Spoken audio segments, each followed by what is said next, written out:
Definir lo que es el arte a veces puede parecer un poco ambiguo, sobre todo porque muchas veces se discute qué podemos catalogar como una obra de arte o un arte en sí y qué no. Un tema que se debate hasta nuestros días y con mayores matices que antes. Pero un arte, sea pintura, música, fotografía, película y demás, es creado con el principal fin de invocar una emoción en el espectador, puesto que el proceso de su creación tiene dentro de sí una motivación emocional y reflexiva por parte del artista.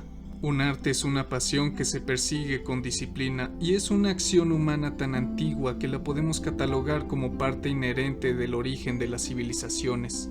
Y en lo que a mí respecta, una de las formas de arte más predilectas de la sociedad hipermoderna que habitamos actualmente son los videojuegos. Claro, esto igual puede ser una afirmación con muchos matices, porque lo es, pero no me pondré a debatir todos los temas que esto evoca, por lo menos no en esta ocasión, pero sí quiero hablar de un videojuego en particular que recientemente ha cumplido su primera década de haber salido al mercado y que nos recuerda que obras como estas son capaces de trascender el tiempo.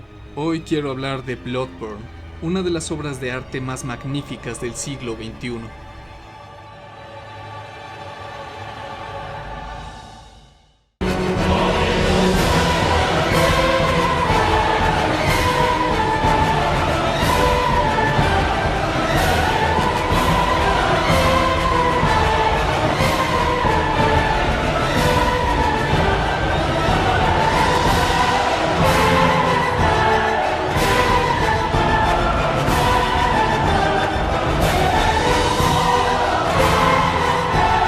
Ya sea el dramatismo de la ópera en la música, los colores y el diseño de los personajes y escenarios, la base narrativa sobre la que se sienta su universo de ficción o las mecánicas tan agresivas y frenéticas de su gameplay, algo en Bloodborne invoca una emoción tan pasional y aguda cuando lo juegas por primera vez y un sinfín de veces más. No por nada fue la razón principal de muchas personas para comprarse una PlayStation 4 desde que salió. Hay mucha tela que cortar cuando alguien quiere tratar de analizar o siquiera solo hablar de Bloodborne, pero como este no es un canal exclusivamente ideado para analizar videojuegos ni pretende serlo, simplemente quiero hablar de algunos aspectos de esta obra que me parecen sumamente enriquecedores para mantener viva la llama de la conversación y quizá con un toque crítico y sociológico, ya sea de paso. En lo personal, Bloodborne llegó a mí en un momento en que hubo cambios abruptos en mi vida y sin duda fue toda una travesía enloquecedora lograr pasar el juego y sus DLCs, y este es mi modo de homenajearlo. Bienvenidos sean.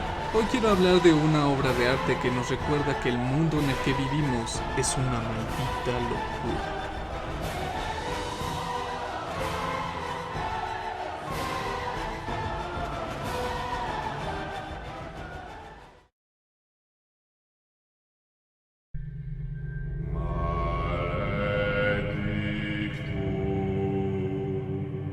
Bloodborne nace del horror cósmico Lovecraftiano. Esa es una constante afirmación que se tiene que decir al empezar a hablar de este videojuego. El director del mismo, Hidetaka Miyazaki, ha mencionado que obras como La llamada de Cthulhu o La sombra de Innsmouth fueron el punto de partida para empezar a imaginar el mundo de Bloodborne. Historias de horror que sobresalen mucho de otras historias de horror. Hablamos de un terror cósmico. Las obras de Lovecraft fueron un hito en la literatura, y como muchas obras de arte que alcanzan la grandeza del reconocimiento global y atemporal, surgen bajo un contexto específico.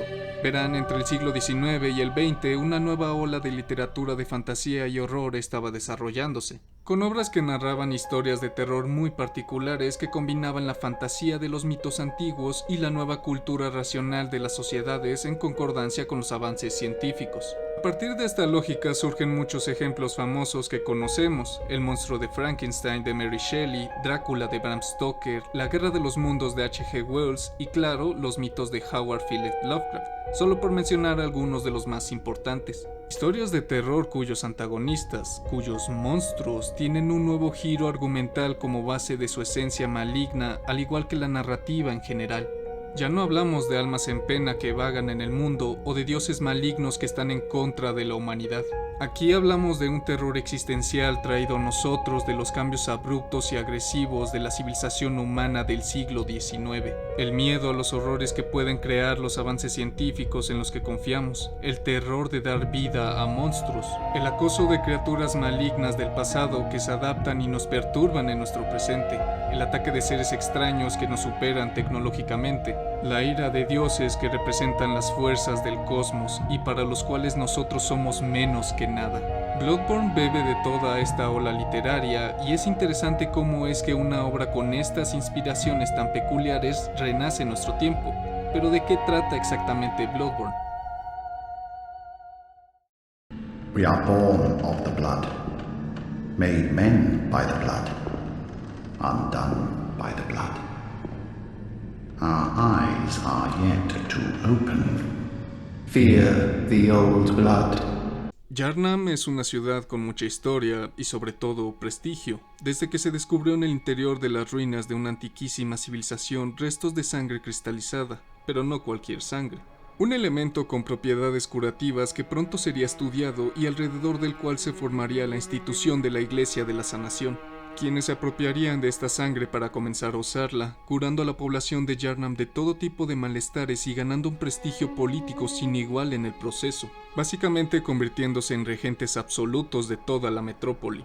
La sangre de la curación se convirtió rápidamente en el tesoro más aclamado y celosamente protegido de toda la región, convirtiendo a la ciudad de Yharnam en una de las más avanzadas y prestigiosas de todo el mundo, atrayendo a todo tipo de forasteros que buscaban una cura eficaz para resolver sus enfermedades. Aquí es donde llega nuestro protagonista, un forastero sin nombre que, atraído por las fantásticas historias que se transmitían sobre el famoso tratamiento de sangre de Yharnam, decide viajar para probar la sanación de la sangre por sí mismo. Pero pronto entendería que, detrás de las maravillas que se cuentan sobre la avanzada y magnífica ciudad y su método medicinal, se asomaba el rostro más pútrido y bestial de la humanidad.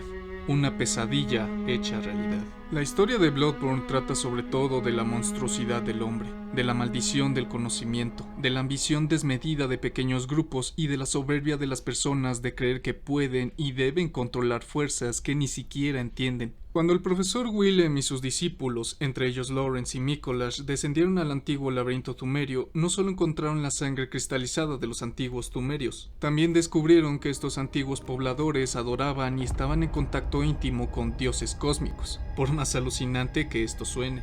El hecho es que el descubrimiento en sí desembocó toda una búsqueda incesante por parte de la Universidad de Byrgenwerth por conocer más sobre estos dioses y, si era posible, poder contactar con ellos como la antigua civilización tumeria alguna vez lo hizo, convirtiendo rápidamente a una institución de conocimiento académico en un centro dogmático de adoración hacia esta antigua civilización y a sus dioses. Aquí es donde encuentro uno de los aspectos que más me gustan del juego, la forma en la que presentan la corrupción de los centros académicos y de sus eruditos en cuanto indagan de forma más profunda en la existencia de estos dioses. Como dije antes, uno de los tópicos principales de Bloodborne es la premisa de que el conocimiento a veces es más una maldición que una herramienta de liberación. Esa premisa está explícitamente integrada incluso en su gameplay con el tema de la lucidez, ya que en cuanto más lucidez adquieras, ya sea descubriendo nuevas zonas, enemigos o escritos antiguos, más dificultades se te presentarán y más atrocidades serás capaz de presenciar.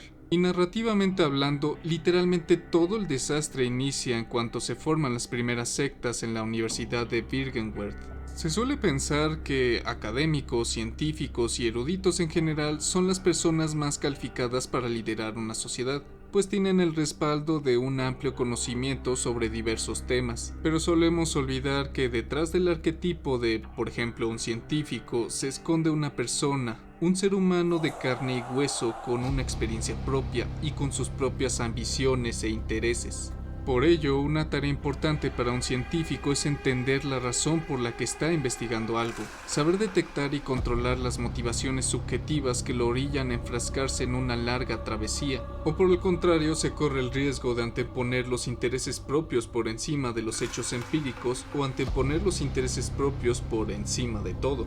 Y exactamente eso pasó con Byrgenwerth y después con Mikolas y la escuela de Mensis. que serían el perfecto ejemplo de que a veces las instituciones académicas y las ciencias se vuelven tan dogmáticas y cultistas como cualquier otro culto religioso. Puede que en primera instancia el propósito primordial de investigar y contactar con los antiguos haya sido altruista, el de ayudar a trascender a la civilización humana a una nueva era de paz en las estrellas, así como el de la Iglesia de la Sanación, el usar la sangre de la sanación para curar todas las enfermedades y crear una sociedad más saludable y próspera.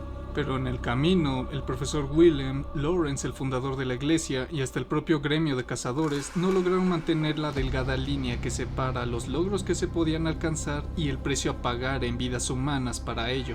El profesor William obsesionándose con la existencia de los dioses, formando lo que solo podríamos denominar como una secta y haciendo experimentos con sus propios alumnos para alcanzar esta divinidad.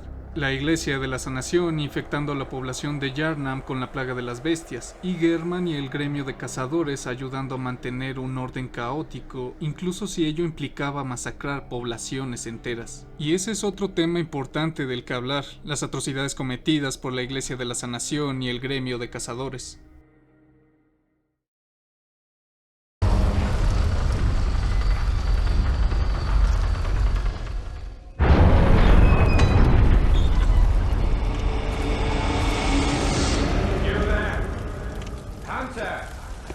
Didn't you see the warning?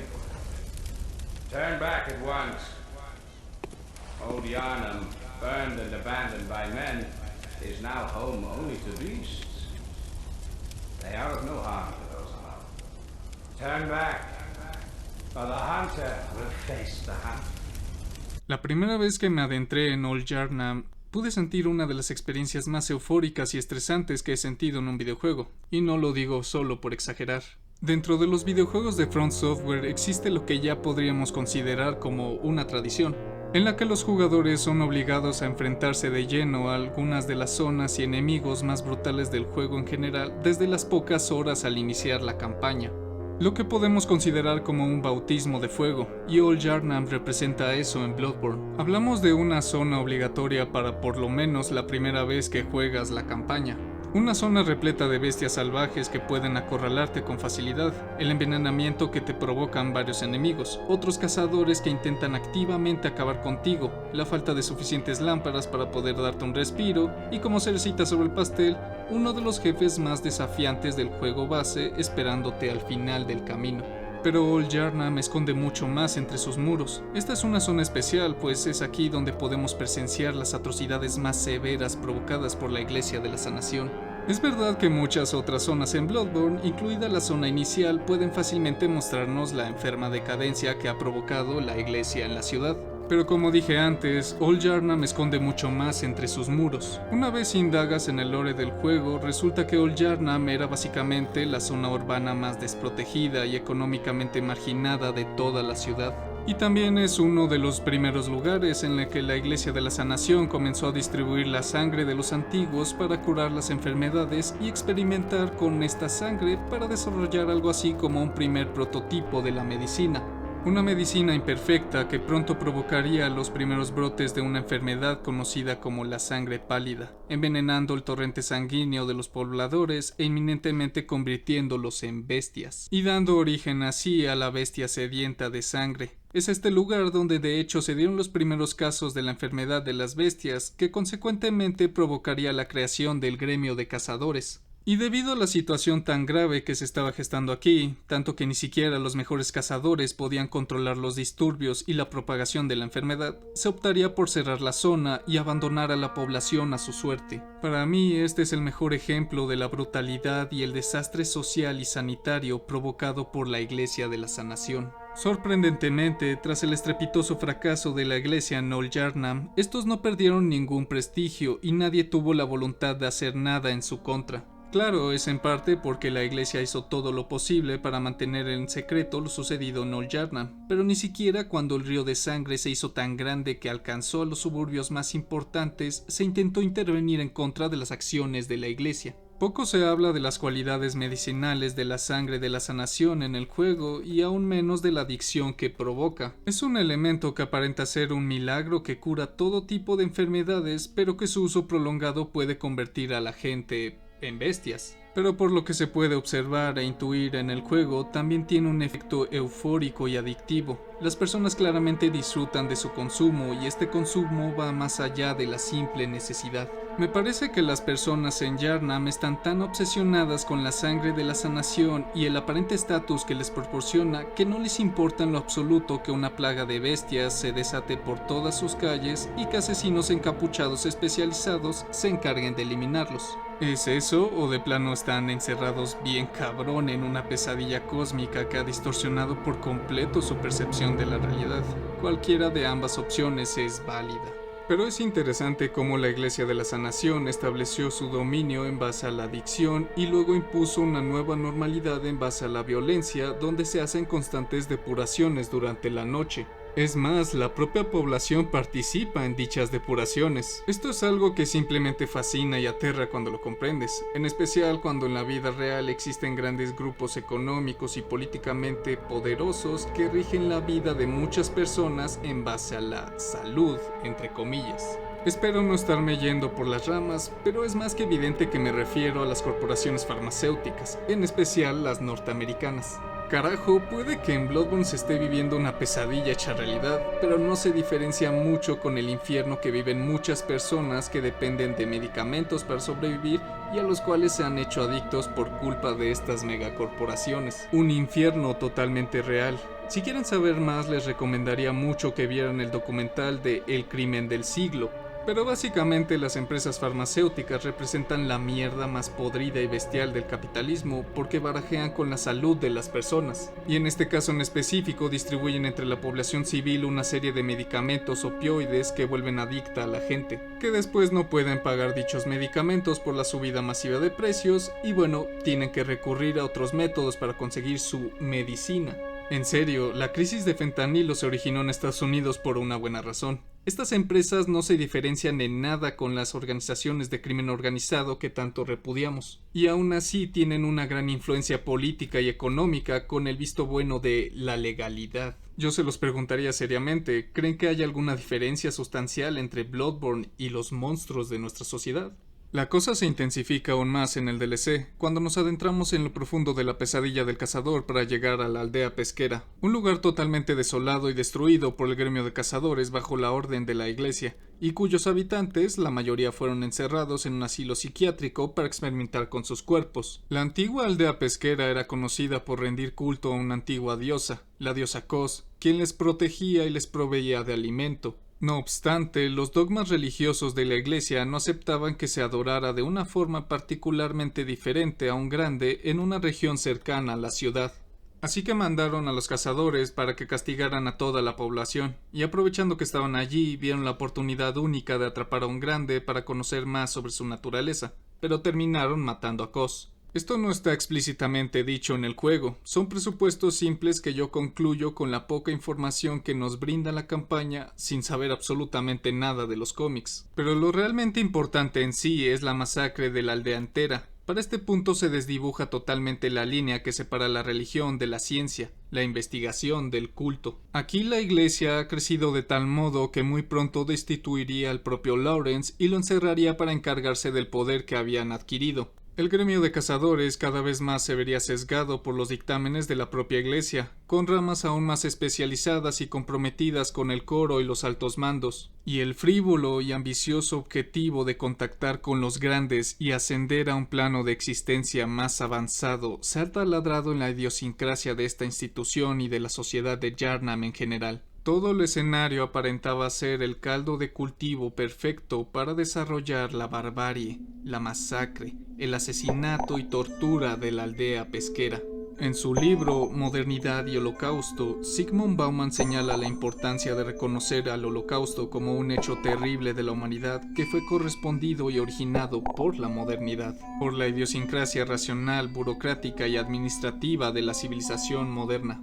Durante todo el siglo XX e incluso actualmente se ha difundido una idea errada del proceso civilizatorio y de lo que implica el concepto de modernidad. La civilización y la modernidad traída a nosotros por la Ilustración es sinónimo de progreso, de paz, de conocimiento, de evolución, y hechos terribles como las guerras y el Holocausto no son más que retrocesos en este proceso civilizatorio. Demostraciones de que la naturaleza del ser humano siempre termina condenándolo al mismo círculo de violencia barbárica sin importar cuánto intente negarlo. Pero esto realmente no es así.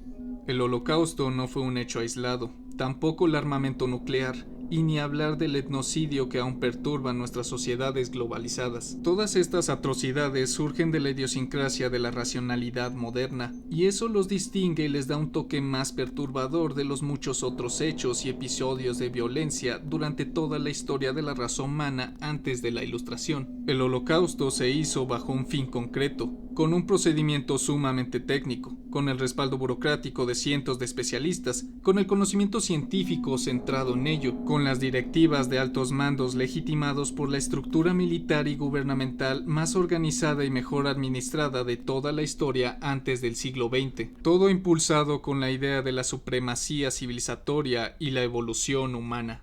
El progreso, la modernidad, que en mi opinión no es algo que hayamos superado todavía, no es la cúspide de la evolución humana. La ciencia y la razón son herramientas que pueden propiciar la masacre, solo que son revestidas para justificar estos actos, para alcanzar un supuesto objetivo común, y en el caso de la Iglesia en Bloodborne fue para trascender a la divinidad, y todo ese conocimiento científico y racional se usó para ello.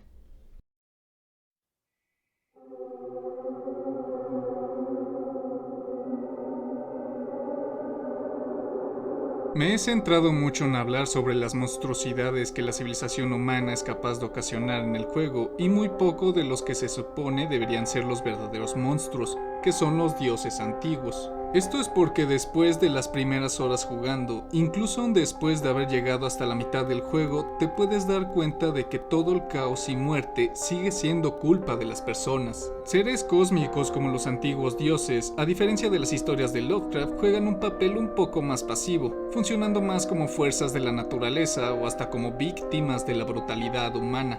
Incluso en la pesadilla de Mensis, el dominio que debería ser de este dios es una realidad perturbada por la intervención de Micolash y sus seguidores, y tanto la pesadilla del cazador como la realidad brutalizada de la aldea pesquera pueden ser consecuencias impuestas a la iglesia y a los cazadores por parte de la diosa Kos, por toda la muerte y destrucción que causaron en la aldea y la insolencia de intentar dominar a los dioses. Si Ol Yarnam representaba la crisis social y sanitaria que había provocado la iglesia, la pesadilla del cazador y sobre todo la aldea pesquera representan la crisis existencial que han propiciado. Por eso pienso que más allá de Lovecraft, Bloodborne bebe muchísimo del concepto terror que estableció Mary Shelley. Algo aún más evidente cuando trata los temas sobre la maternidad y la feminidad biológica, pero también en cómo el hombre es culpable de sus propios demonios, respaldado por la herramienta que debería emanciparnos de la barbarie, que es la ciencia. El ser humano ha provocado su propia destrucción, su propio infierno. Existe esta praxis ontológica humana de creer que podemos dominar la naturaleza y todo lo que nos rodea, incluido el cosmos, que al ser la especie más inteligente, todo lo que está a nuestro alcance debería ser nuestro. Las estrellas deberían ser nuestras. Esta soberbia y orgullo humano muchas veces es peligroso y juega en nuestra contra, y es un pensamiento que se externaliza sobre todo en personas que tienen un gran poder y un estatus social sumamente alto. El fin justifica los medios, escribió Maquiavelo para advertir sobre los comportamientos inhumanos de los que los gobernantes debían tener precaución para no olvidar que siempre deben buscar el bienestar de su gente, no para justificar la brutalidad. Y hay que decirlo, el siglo XX nos ha demostrado que la ciencia y la razón están lejos de ser estas herramientas puras y altruistas al servicio de la humanidad. ¿Cuántas muertes y sufrimiento no se ha ocasionado no solo por la participación de los avances científicos en las guerras, sino también como herramientas de control social y psicológico? El terror existencial de Bloodborne, al igual que el de Mary Shelley, radica justamente en eso, en la contracara más oscura de las ciencias, que utilizadas por hombres corruptos y sedientos de poder, desatan el infierno sobre nosotros.